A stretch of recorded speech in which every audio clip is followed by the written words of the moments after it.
کہ اس دستور کو بھی آگ لگا دی جائے گی اور مسلمان کو مذہب کے اعتبار سے نقصان پہنچایا جائے گا۔ میرے بھائی، ہم یہ سمجھتے ہیں کہ جب تک یہ دستور زندہ ہے آپ کو نہ کرنے کا کچھ حق ہے، اور ہم جائیں گے کورٹ میں، پہنچ گئے ہیں کورٹ کے اندر، فیصلہ کب آتا ہے کب نہیں ہوتا ہے ہمیں اس سے کوئی فکر نہیں۔ اسے امن و امان قائم کرنا چاہیے، بھائی چارگی کو بڑھانا چاہیے، ہندو مسلم اتحاد کو پیدا کیا جائے، ہر ایک کو مذہبی دستور کی آزادی دی جائے۔ آپ نے اس کو آگ لگانا شروع کیا ہے، ملک تباہی اور بربادی کی طرف چل رہا ہے۔ اب مسلمانوں کے اوقاف، مسلمانوں کی مسجدیں، مسلمانوں کے امام باڑے، ان کی زبان، ان کا کلچر، ایک لمبی فہرست ہے، ہر چیز محفوظ رہے گی۔ ملک آزاد ہو گیا، آزاد ہونے کے بعد ملک کا دستور بنا۔ ایسے لوگ تھے جو یہ کہتے تھے کہ ملک آزاد ہوا، لیکن مسلمانوں نے اسلام کے نام کے اوپر ایک ٹکڑا ملک کا لے لیا، اس لیے اب ملک کا دستور ہندو دستور ہوگا، انہوں نے لے لیا۔ جمعیت علماء تھی جو لے کر کے بیٹھ گئی۔ ہم نے ملک کو تقسیم نہیں کرایا، ہمارے اوپر جوتوں کے ہار ہمارے گلوں کے اندر پڑے، ہمیں مارا گیا، لیکن ہم نے جس چیز کو صحیح سمجھا تھا، ملک کی تقسیم کی مخالفت کی۔ ہم پاکستان نہیں گئے، اگر ملک کی تقسیم پر دستخط کیے تم نے دستخط کیے، ہم نے دستخط نہیں کیے۔ اگر قصور ہے تمہارا قصور ہے، ہمارا قصور نہیں ہے۔ شریف لوگ تھے، اس چیز کو سمجھے، جمعیت علماء کی اس تحریک کی بنیاد کے اوپر مجبور ہوئے اور ملک کا دستور سیکولر دستور بنا۔ دفعہ 25، 26، 29 لا کر رکھی گئیں، جن کا حاصل یہ ہے کہ ملک کی ہر اقلیت کو، چاہے وہ زبانی اقلیت ہو چاہے مذہبی اقلیت ہو، اپنے مذہب کے مطابق اپنے ادارے بنانا، ادارے بنا کر چلانا، ہر چیز جائز ہے اور بلا کسی کھٹکے کے جائز ہے۔ یہ وہ ہے دستور جو دستور ہے ملک کا، اور یہ سیکولر دستور ہے۔ اسی بنیاد کے اوپر مسلمان زندہ ہے۔ آج فرقہ پرست طاقتیں دستور کی ان شقوں کو کاٹ نہیں سکیں ابھی تک، لیکن اس کے خلاف کام کر رہے ہیں۔ کس بنیاد پر ہماری مسجدوں کو توڑا جا رہا ہے؟ آپ کو ہمارے مدرسوں سے کیا لینا ہے؟ ہمارے مدرسے کے اندر پڑھنے والے کوئی احتجاج نہیں کرتے، بسوں کو آگ نہیں لگاتے، ریلوں کو آگ نہیں لگاتے، کوئی جھگڑا نہیں کرتے، امن و امان کے ساتھ زندگی گزارتے ہیں، پڑھتے ہیں اور اپنی زندگی کو گزارتے ہیں۔ آپ کے اوپر کیوں شاخ گزرتی ہے یہ بات؟ کیا آپ ملک کے امن و امان کو پسند نہیں کرتے؟ میرے بھائی، جمعیت علماء کا یہ دستور ہے، جمعیت علماء اس چیز کو لے کر چل رہی ہے۔ آپ حضرات کو اس کی طرف توجہ کرنی چاہیے۔ میں یہ کہتا ہوں کہ آپ کو دستور نے حق دیا ہے، ہم اس چیز کو لے کر جمعیت علماء کورٹ میں چلی گئی ہے، سپریم کورٹ کے اندر۔ ان حالات میں جبکہ حکومتوں کی بنیاد نفرت کی سیاست پر ہے، جمعیت علماء نہیں سمجھتی کہ کوئی اور راستہ ہے علاوہ اس کے کہ ہم سپریم کورٹ کے کنڈی کو کھٹکھٹائیں۔ ملک کے اندر ہر وہ قوم، ہر وہ اقلیت جس کے پاس راستے بند ہیں، راستہ نہیں ملتا، تو اور کوئی صورت اس کے سامنے نہیں ہے کہ وہ سپریم کورٹ کو جا کر کے اس کے دروازے کو کھٹکھٹائے۔ ہم اس کے دروازے کو کھٹکھٹاتے ہیں. آپ کو اندازہ نہیں ہوگا شاید، ہم 500 سے زائد افراد ہیں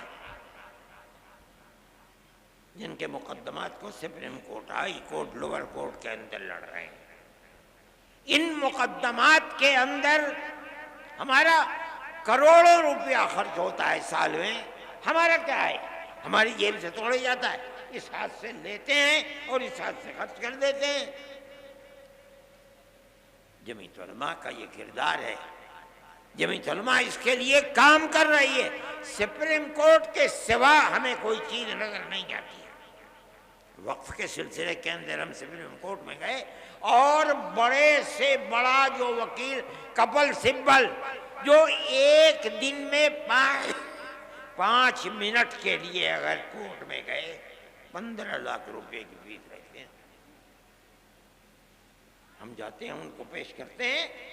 انہوں نے 3.25 گھنٹے کھڑے ہو کر کے وقف کے مسئلے کے اوپر گفتگو کی ہے.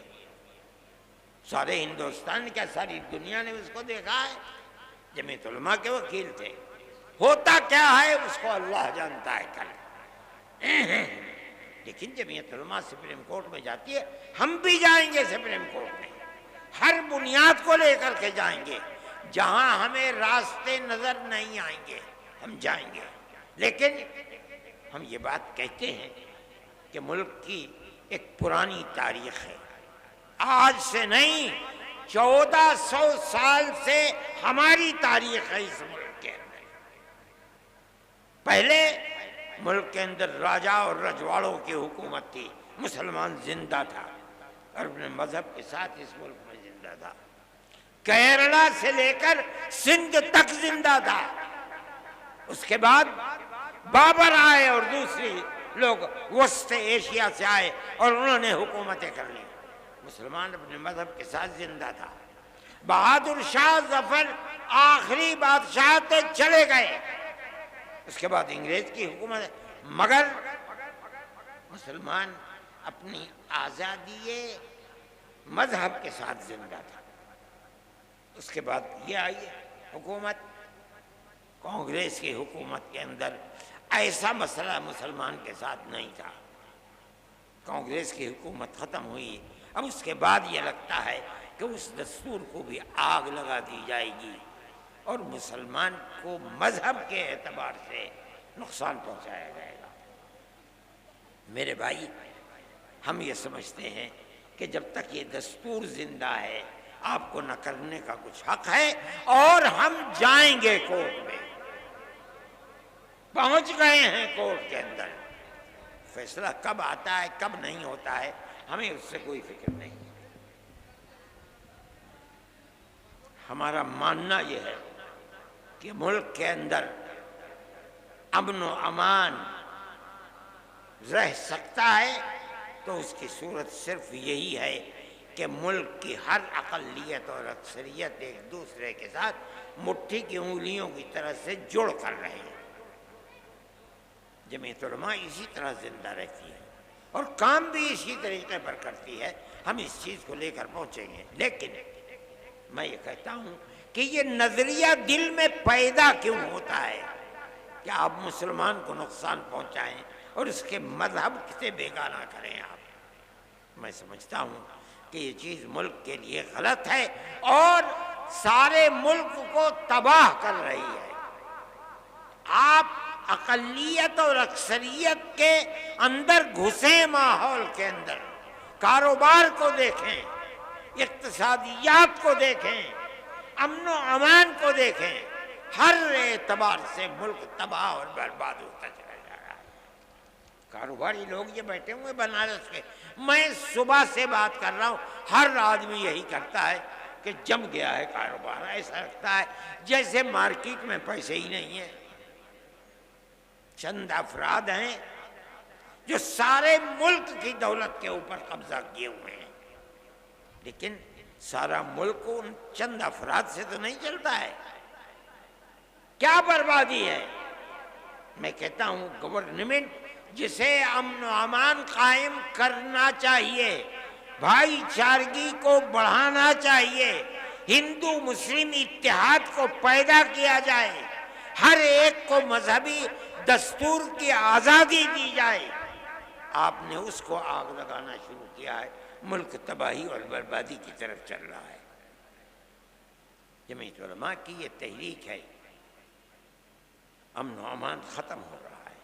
موب لنچنگ ایک مصیبت ہے، اور سب سے بڑی مصیبت لوگ یہ سمجھ رہے ہیں کہ مسلمان کی تباہی نہیں۔ جب آپ لوگوں کو یہ حق دیں گے کہ وہ قانون کو اپنے ہاتھ میں لے لیں، تو صرف مسلمان ہی کا قتل نہیں ہوگا، مسلمان کا بھی قتل ہوگا، ہندو کا بھی قتل ہوگا، بربادی ملک کے اندر آئے گی۔ کیا کر رہے ہیں آپ؟ میں حکومتوں کو کہتا ہوں، کہاں ہیں حکومتیں؟ کیا ہو رہا ہے؟ کس طرح قتل ہو رہے ہیں؟ کیا انتظامیہ کو یہ پتہ نہیں کہ کیا ہو رہا ہے؟ کون لوگ ہیں وہ عنصر، کون ہیں جو اس طریقے پر آدمی کو آپ کی موت سے کھیل رہے ہیں؟ وہ کون لوگ ہیں؟ دنیا دیکھ رہی ہے۔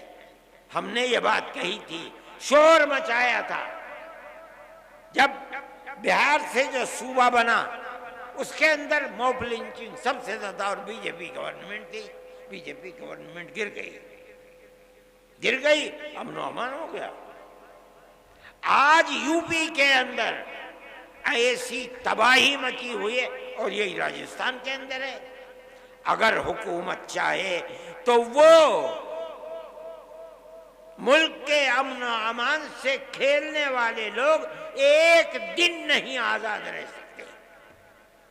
لیکن یہ افسوس کی بات ہے کہ ہندو اور مسلمان کا قتل عام کرنے والے لوگ بالکل زندہ ہیں، اگر گئے بھی جیل میں 2 4 5 10 دن کے لیے گئے، اور اس کے بعد آزاد ہو کر کے پھر انہوں نے یہی شروع کر دیا۔ کس طرح ملک چلے گا؟ یہ بربادی کس طرح سے قبول کر لی جائے؟ میں یہ بات ارباب مدارس سے کر رہا ہوں کہ انہیں اپنے مدارس کی حفاظت کے لیے کام کرنا چاہیے۔ حفاظت کس طرح سے ہوگی؟ ایک تو ہے حفاظت دستوری۔ دستوری حفاظت کا مطلب یہ ہے کہ جو دستور کے اندر دفعات ہیں، اور دستور نے جو آپ کو اختیار دیا ہے، آپ اس دستور کے دیے ہوئے اختیار کو استعمال کریں۔